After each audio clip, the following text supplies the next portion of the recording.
నేనే కొత్త పేరు పెట్టుకుని తిరుగుతున్నా 3 ఏళ్ళ నుంచి. అంత్య దినాల్లో లేం మనం, దినాల అంతములో ఉన్నాం. That's a new definition. We are not in the end days, we are in the days of ending days. అంత్య దినాల్లో లేమండి. ఒక పక్కన యూఫ్రటీస్ ఎండిపోతుంటే ఇంకా అంత్య దినాల గురించి మాట్లాడతారేంటి? దినాల అంతం గురించి మాట్లాడండి. దినాల అంతం. దేవుడు జీతానికి తెస్తున్నాడు. ఏం జీతం అది?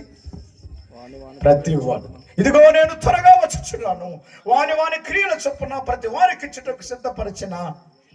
3వ సిద్ధపాటు ఎవరంటే, మొదటి సిద్ధపాటు సృష్టి సిద్ధమవుతుంది. 2వ సిద్ధపాటు లేఖనాలు పరిచిన ప్రవచనాలు నెరవేరిన సంపూర్ణం అవుతున్నాయి. 3వ సిద్ధపాటు క్రీస్తు ప్రభు సిద్ధమవుతున్నాడు జీతం తీసుకొని. దానికి ఒక కొత్త టైటిల్ పెట్టా, ఆయన తెచ్చే జీతాలకి మన జీవితాలు ఎట్టున్నాయి. అది టైటిల్ అంశం. ఆయన ఇచ్చే జీతాలకు నీ జీవితం ఎట్లా ఉంది? జాగ్రత్త. జీతానికి జీవితం పరీక్షించుకుంటున్నావా? సిద్ధం చేసుకుంటున్నావా? అది 3వ సిద్ధపాటు.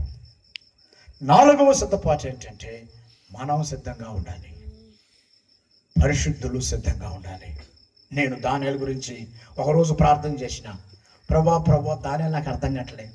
నా జీవితంలో ఉన్న ఒకే ఒక కోరిక ఏంటంటే దానియేలు పుస్తకం బాగా అర్థం చేసుకొని చచ్చిపోదామని. ఇప్పుడు 60 అయిపోయింది, ఇంకా 5-10 సంవత్సరాలు బతికితే ఆ పుస్తకం అర్థం చేసుకొని చద్దామని. నాకు అంతకన్నా ఏ కోరిక లేదు. ఇక చాలా పుస్తకాలు రాశాను, 15 పుస్తకాలు రాశాను నేను ఎలక్ట్రానిక్స్ కంప్యూటర్స్లో. ప్రపంచం అంతా వాడుకుంటున్నారు, కానీ నాకు దాని మీద తృప్తి రావటలే, ఇది అర్థం కావటలే. దానియేలు గ్రంథం అది చాలు. అప్పుడు దేవుణ్ణి అడిగిన, ప్రభువా దానియేలు ద్వారా ప్రపంచానికి చాలా చెప్పినావు కదా, దానియేలు ద్వారా ప్రపంచానికి చాలా చెప్పినావు కదా, మరి దానియేలుకి ఏం చెప్పినావు లాస్ట్కి? ఆయనకంటూ ఒక మాట చెప్పుంటావు కదా. అప్పుడు దేవుడు అన్నాడు, పరిశుద్ధాత్ముడు ఆత్మతో మాట్లాడాడు, పిచ్చోడా ఎవరికైనా ఏం చెప్తారు లాస్ట్కి ఏం చెప్పావు కావాలంటే చివరి అధ్యాయం పోయి చదువుకో అన్నాడు. చివరి అధ్యాయం చివరి వచ్చిన ఆ చదువుకుని పండగ చేసి పండుకున్నా. నీవు అంత్యము వరకు నిలకడగా ఉండిన ఎడల విశ్రాంతి నుండి కాలాంతమందు నీ వంతులో నిలిచేదు. అయిపోయా.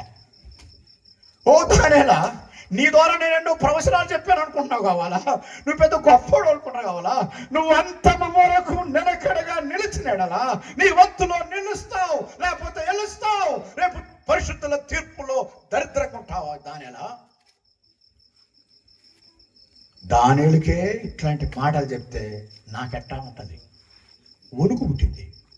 ప్రభువా ఇంత పరిశుద్ధుడు, ఎంత గొప్పవాడు, ప్రపంచాన్ని వణికించిన వాడు, ప్రపంచము లేఖనాలు చెప్పినవాడు, ఆయనకే భయపెట్టినావా ప్రభువా? ఓ దానియేలా, నువ్వు అంత